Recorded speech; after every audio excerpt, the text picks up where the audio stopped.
Hey friends, welcome to my channel and today we are going to study conditions of warranties, its meaning and interrelations.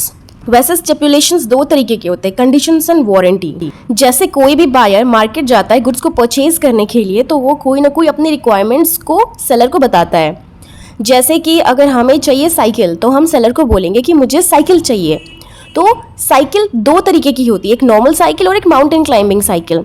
तो हमें उसे अपनी requirements बतानी है कि हमें कौन सी साइकिल चाहिए। तो सिमिलरली सेलर भी अपना स्टेटमेंट पास करता है अबाउट द गुड्स, जैसे कि हाँ सर ये गुड्स बहुत अच्छा है, आप इसे ले सकते हैं, ये साइकिल बहुत अच्छा है, आप बिल्कुल माउंटेन क्लाइंबिंग साइकिल आप इसे ले सकते हैं। तो ये सारी चीज़ें जब सेलर कहता है तो ये बन जाता है स्टिपुलेशन। जब बायर और सेलर स्टेटमेंट या कोई रिप्रेजेंटेशन पास करते हैं एक दूसरे को तो वो कहलाता है स्टिपुलेशन। नेक्स्ट है condition. Condition is a stipulation which is essential to main purpose of contract. A condition is a foundation of entire contract, जैसे कि ड्रेस, शू, वॉच एक्सेट्रा। हमें जो चीज़ चाहिए हो, जैसे कि हमारा कंडीशन होता है, ठीक है दोस्तों, कि गर्मी आ रही है तो मुझे थोड़ा लाइट कपड़ा चाहिए, बहुत ही हैवी नहीं। तो ये हमारा कंडीशन है। The stipulation that is collateral to main contract. A breach of warranty gives buyer a right to claim and refund. Buyer के पास कोई राइट नहीं होता है कि वो गुड्स को रिजेक्ट कर सके। वो जो भी डैमेजेस उसको सफ़र करना पड़ा है बिकॉज ऑफ द गुड्स, वो बस डैमेजेस को रिफंड कर सकता है, रिप्लेस कर सकता है। यहाँ पे वो कॉन्ट्रैक्ट को रिजेक्ट नहीं कर सकता है, ही कैनॉट रेप्यूडिएट। अब देखते हैं एसेंशियल एलिमेंट्स ऑफ कंडीशंस। पहला एक कंडीशन है स्टिपुलेशन, मतलब कि यहाँ पे कंडीशन है यहाँ पे कि आपको किस तरीके की गुड्स चाहिए। दूसरा है राइट टू रिप्यूडिएट, अगर आपको आपके तरीके का कंडीशन का गुड्स नहीं मिल रहा है तो आप उस कॉन्ट्रैक्ट को रिप्यूडिएट कर सकते हैं, you can reject the good also. और यहाँ पे एक मेन है कॉन्ट्रैक्ट। अगर दो बायर और सेलर के बीच में हो रहा है तो कि मुझे यही कलर का ड्रेस चाहिए तो बंदा वही जो सेलर है वो उसी कलर का ड्रेस देगा। फिफ्थ इज रिफंड गुड्स, अगर गुड्स नहीं पसंद आ रहा है तो रिफंड हो सकता है। Next is essential elements of warranties. पहला है collateral to the main purpose of contract. Second is right to claim for damage. Third, no right to reject the good. Fourth, money is not returned. Section 11 to 17 deals with conditions and warranties. तो conditions देखते हैं हम कि क्या क्या important है यहाँ पे। पहला है कि it is essential to contract, condition के लिए contract में आना essential है। दूसरा है कि अगर ब्रीच हो जाता है तो हम उस सामान को, उस गुड्स को रिमूव भी कर सकते हैं, कॉन्ट्रैक्ट ख़त्म भी कर सकते हैं। And it can also be treated as a warranty, अगर हम चाहें तो हम उस गुड्स को एक्सचेंज भी कर सकते हैं। अब आते हैं warranties. It is collateral to contract, breach होता है अगर तो it will result into damage and it can not be treated as a warranty. कुछ इंपॉर्टेंट डिफरेंसेस देख लेते हैं कंडीशन ऑफ वारंटी का। तो कंडीशन डिफाइंड है सेक्शन 12 के सब सेक्शन 2 में, वारंटी डिफाइंड है सेक्शन 12 के सब सेक्शन 3 में। कंडीशन कैन बी रिप्यूडिएट, मतलब खत्म किया जा सकता है, बट वारंटी में हम कॉन्ट्रैक्ट खत्म नहीं कर सकते, we can claim for the defects.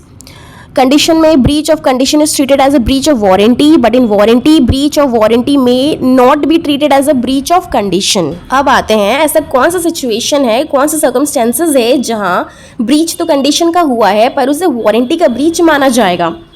When buyer himself waives the condition, मतलब बायर ने ही कंडीशन की ब्रीच को वेव कर दिया है, उसने सरेंडर कर दिया कि मुझे ब्रीच मानना नहीं है, मैं जो गुड्स है उनको एक्सेप्ट कर लेता हूँ और यूज़ कर लेता हूँ, तो मुझे इस कॉन्ट्रैक्ट को रिप्यूडिएट नहीं करना और जो भी प्राइजेज है वो रिफंड भी क्लेम नहीं करना।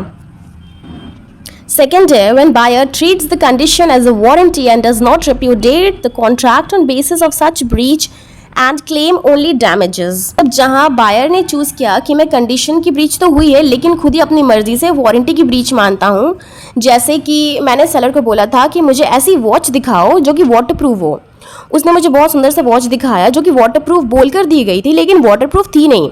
जब मैं उसे पहनकर वाटर में गई तो देखा कि वो वॉच ख़राब हो गई, तो यहाँ पर ब्रीच ऑफ कंडीशन हो गया। लेकिन वो वॉच मुझे इतनी पसंद है कि मैं वापस नहीं करना चाहती, तो यहाँ पर उस ख़राब वॉच को मैं अपने पास रख लेती हूँ। लेकिन मैंने उसे जाकर इतना बोला कि भैया देखो आपने मुझे ख़राब वॉच दिया है, आपने बोला था कि दिस इज़ वाटरप्रूफ, बट ये वाटरप्रूफ नहीं है। तो मैं यहाँ पे उसे बोल सकती हूँ कि सर ठीक है काम करो, मुझे ये घड़ी वापस नहीं करनी है, लेकिन आप एक काम करो, ये जो वॉच ख़राब हो गई आप मुझे इसे रिपेयर करके दे दो, इसके डैमेजेस दे दो। तो यहाँ पे बायर ने अपनी मर्जी से अपनी कंडीशंस की ब्रीच को क्या माना है, वारंटी की ब्रीच माना है, और उसने यहाँ पे जो डैमेजेस थी बस वही क्लेम किए हैं, पूरा कॉन्ट्रैक्ट रिप्यूडिएट नहीं किया है। थर्ड है where the contract is non severable and the buyer has accepted either the whole goods और any part under the contract. Buyer shop में जाकर डिमांड करता है दाल की, सीरियल्स की, ठीक है, 100 kgs of dal he want. अब सेलर सारी दालें सही मिक्स करता है, लेकिन एक दाल थोड़ी लो क्वालिटी की होती है, वो मिक्स कर देता है। अब जब बायर उसे लेकर गया तो यहाँ पे जो कॉन्ट्रैक्ट है वो नॉन सेवरेबल हो जाएगा, क्योंकि दाल को अलग तो नहीं कर सकता कि ये दाल अलग कर दो या वो दाल अलग कर दो या जो ख़राब क्वालिटी की उसको अलग कर दो। तो हम कह सकते हैं कि जो हमारा कॉन्ट्रैक्ट है वो नॉन सेवरेबल है, नॉन सेपरेटेबल है। तो या तो बायर क्या कर सकते हैं कि इस पूरे के पूरे जो बैग्स हैं उन पूरे बैग्स को रिजेक्ट कर सकता है, लेकिन अगर बायर वो गुड्स को कंज्यूम कर लिया, एक्सेप्ट कर लिया कि हाँ मुझे गुड्स पसंद हैं, तो एक बार बायर उन गुड्स को एक्सेप्ट कर लिया, या तो होल ऑफ द गुड्स को, सारे के सारे 100 kg दाल को, तो फिर बाद में वो कंडीशन के ब्रीच को बोलकर उसको रिपोर्ट नहीं कर सकता है। एक्सप्लेनेशन अच्छी लगी हो तो चैनल को लाइक एंड सब्सक्राइब करना ना भूलें।